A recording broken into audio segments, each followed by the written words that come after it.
I am Professor Antonio S. Marajas, and this is Digital Technique Fundamental.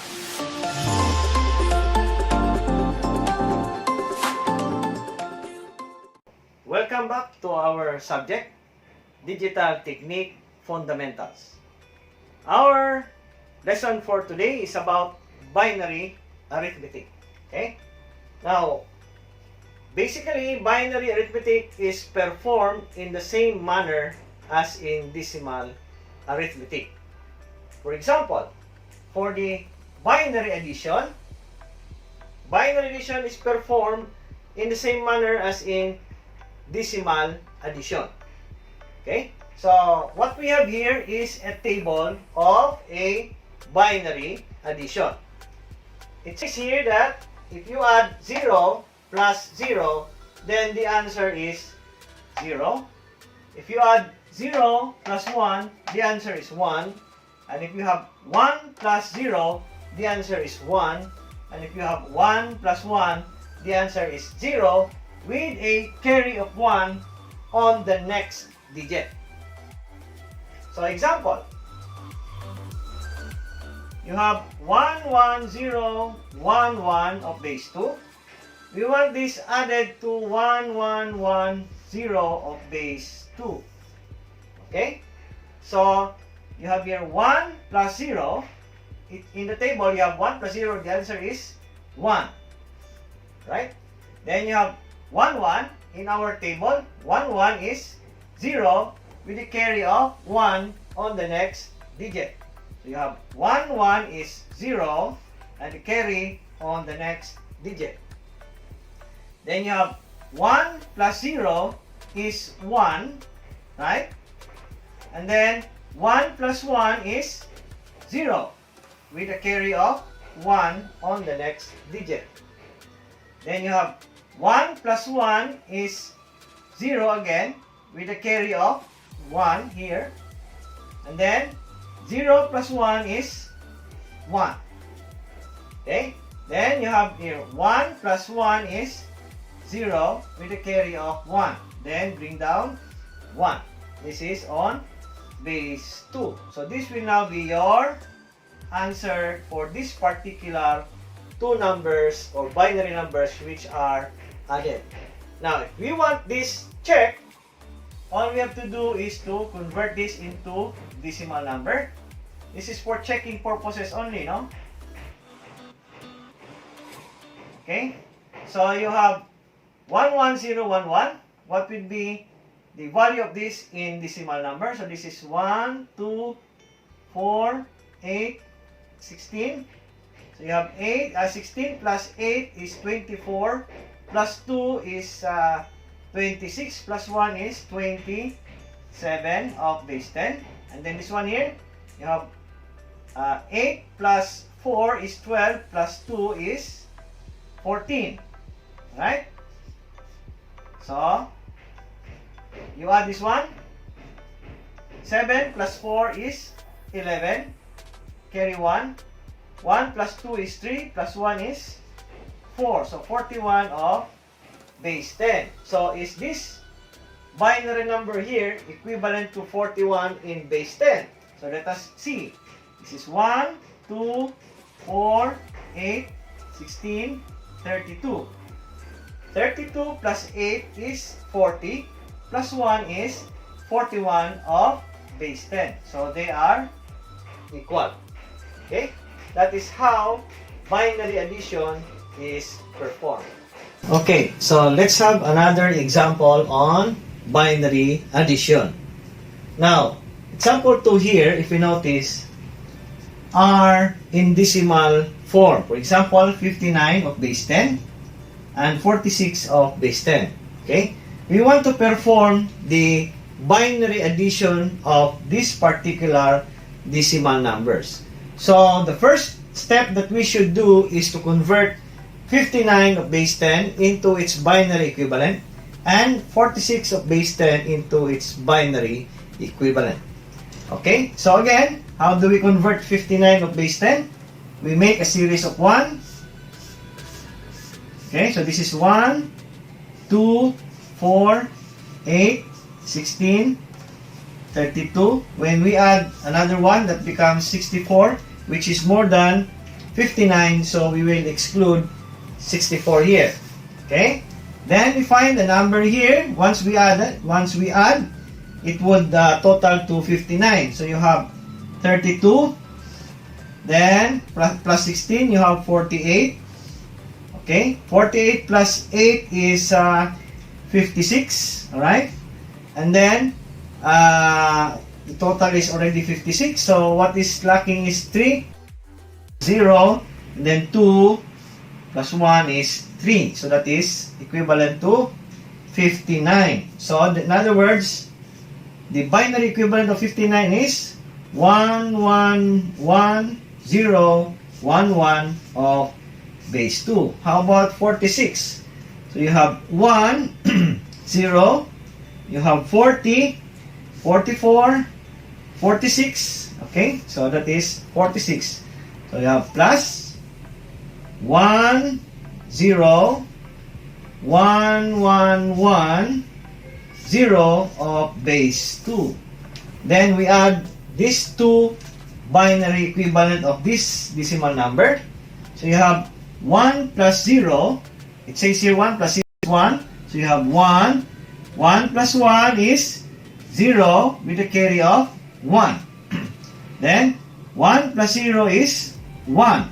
1 plus 1 is 0 with a carry of 1. Alright? Then 1 plus 1 here is 0 again. Carry 1. 0 plus 1 is 1. Then 1 plus 1 is 0. Carry 1. 0 plus 0 is 0. Then 1 plus 1 is 0 again. Carry 1. So you have 0 plus 1 is 1. Bring down 1 of base 2. So this will now be the binary equivalent of whatever will be the result of 59 plus 46. In this case, this is what? This is 15, carry 1, 9, 10. 105 of base 10. So is this 105? So let's try. You have 1, 2, 4, 8, 16, 32, and 64. So you have 64 plus 32 plus 8 plus 1. Okay? So you have 2 plus 8 is 10, 14, 15. Carry 1. You have 9, 10. That is 105 of base 10. So that means that this number here and this number are equal. This one here is in the form of decimal number, and this one here is in the form of binary number. So this is again an example on how to add binary numbers. Okay, so let's have another example. We are still in binary addition, but this time the given number here has a decimal point, no? So again, the first step here is to convert these decimal numbers into its binary form. Okay? So for 41.625, this will be the binary equivalent. So again, we make a series of 1. Okay? So this is 1, 2, 4, 8, 16. Add 1. So you have 32. Okay? So what is 41? You have 32. When you add 16, that is 48. More than 41. So this becomes 0. 32 plus 8 is 40. So you have 41. Okay? So 32 plus 8 is 40. Plus 1 is 41. So you make this 0. How about the 0.625? So you add 1 here going to the right. Okay? So this one here is 0.5. This one here is 0.25, 0.125, and 0.0625. Again, let me remind you that if you have a binary or a decimal number, once you want it converted into binary, just make use of a 4-digit on the right side. So, this one here is point. What is 0.625? 0.5 and 0.125 is 0.625, correct? So, you have 1, make this 0, and then 1, and then 0. So, that is equivalent to 0.625 because 0.5 plus 0.125 is 0.625 of base 2. So this one here, therefore, is equivalent to 1,0,10,1010 of base 2. Okay? How about 26? So again, we convert 26 into its binary form. So you have 16 is 1, 16 plus 8 is 24. So you make this 1, then this is 26. Alright? 24 plus 2 is 26. So you make this 0 and 0. Okay? You can make this also 0. No? So if you want. Pero, pwede ra po nga wala siya. Then, point. How about 0.75? 0.5 and 0.25 is 0.75. So you make this 1, 1. The rest is 0 of base 2. Then, we place this here. So you have 1, 1, 1, 0, 1, 0, point 1, 1, 0, 0 of base 2. Then we add 0 plus 0 is 0. 1 plus 0 is 1. 0 plus 1 is 1. 1 plus 1 is 0. Carry 1. Bring down the binary point.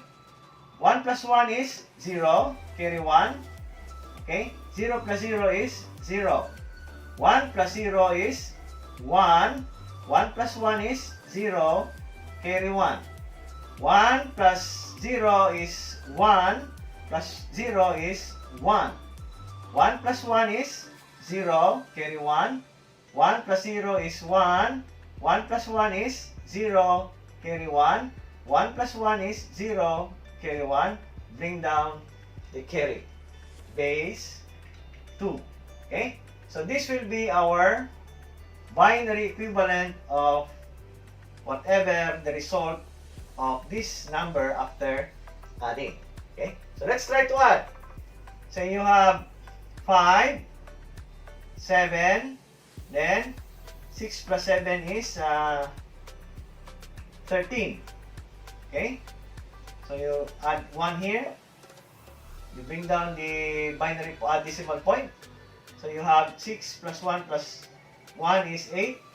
Then 6. So you have 68.375 of base 10. So the question is this equivalent to this particular binary equivalent? No? Is this decimal number equivalent to this binary number? So let's see. So this one here is 1, 2, 4, 8, 16, 32, 64. Okay? Then 64 plus 4 is 68. Right? Then point, this one here is 0.25, 0.5 I mean, 0.5, 0.25, 0.125, and 0.0625. So you have 0.25 plus 0.125. So 0.25 plus 0.125. Right? So you have 5, 7, 3. That is 0.375 of base 10. So in other words, this one here and this number here, decimal number and binary equivalent are the same. Okay? So, okay.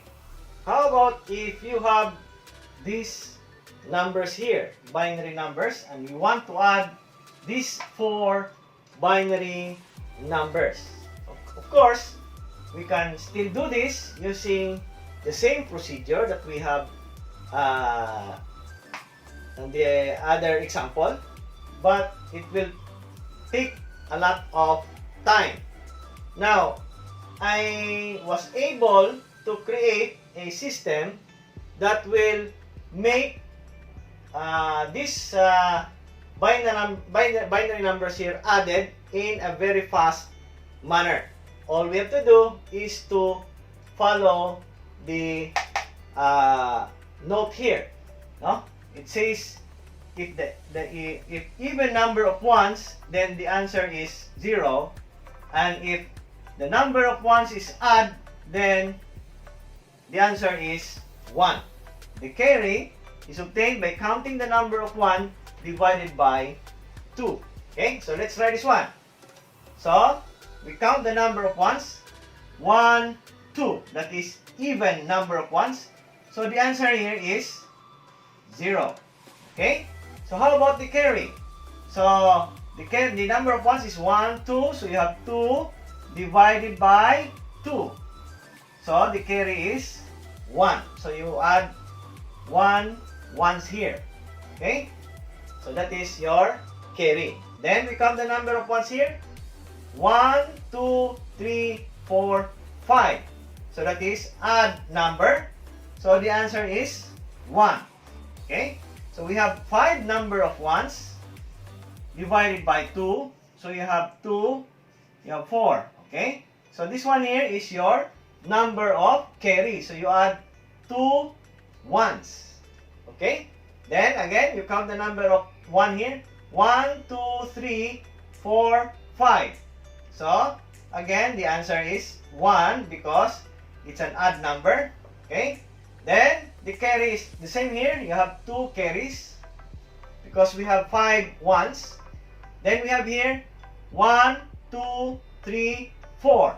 So, that is even number. So, the answer is 0. Okay? Then, since you have 1, 2, 3, 4 ones, so you have 4 divided by 2 is 2. Okay? So, that means that this one here is the number of carry. So, you put 2 ones here. Then, you add 1, again you count, 1, 2, 3, 4. The answer again is 0 with 2 carries. Okay? The same as this one here. Then you have 1, 2, 3, 4, 5. So, odd number, 1. Then, the same here. There are 2 carries. Okay? So, you have 1, 2, 3, 4, 5, 6. That is even number. So, you have 0. Okay? Then, 6 number of ones divided by 2 is 3. So, you have 3 ones here. 1, 2, 3. So, then you count the number of ones again. 1, 2, 3, 4, 5. That is odd number. The answer is 1. Then, just like this one here, you have 2 carries. Okay? Then, you count 1, 2, 3, 4 again. That is even number. So, you have 0. Then, 4 divided by 2. So, you have 2. Okay? So, you have 2 carries here. Then, you count 1, 2, 3, 4, 5. That is odd number. That is 1. So, here, 5 divided by 2 is 2. So, you have 2 carries. Then, you count 1, 2, even number. So, you have 0, 1 carry. Bring down 1 of base 2. So, this will be your binary equivalent of this particular numbers or binary numbers that we wanted to add. Okay? So, that's the fastest way on adding these particular numbers or several number of binary numbers we wanted to add. Okay? In the using the short method.